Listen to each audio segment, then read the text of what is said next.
Ысык Көл облусунун Балыкчы шаарында электромобиль чыгаруучу завод курулат. Балыкчы шаардык мэриясынын басма сөз кызматынан кабарлашкандай, күн мурун шаарга Түштүк Кореядан заводдун курулушу боюнча инвесторлор келишкен.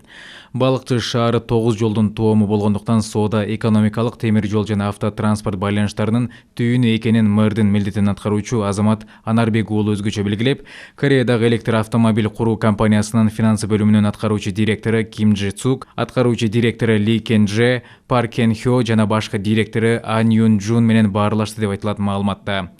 Мэриядан кабарлашканда, инвесторлор электромобилдерди 10 жылдык кепилдик менен чыгарышмакчы. Ошондой эле заводду куруу, кийин автомобиль чыгаруу иштерине Балыкчы шаарынын жергиликтүү жашоочулары атайын даярдыктан өтүп иштешет.